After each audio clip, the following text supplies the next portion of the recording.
Hi everyone, welcome back to Techie Dialogue. In today's video, I'm going to show you how to see and work with the timeline in CapCut on PC, step by step. The timeline is a crucial part of video editing, and I'll walk you through how to access and customize it for your needs.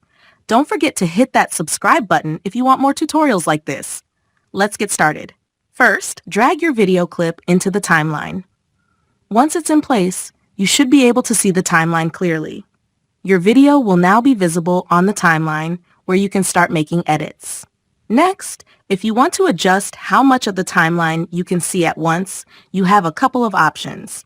You can click on the Zoom to Fit button to automatically adjust the view to fit the entire project. Alternatively, you can use the plus or minus icons to zoom in and out on your timeline, making it easier to work with larger or smaller segments of your video. And that's it. Thanks so much for watching, and I'll see you in the next tutorial.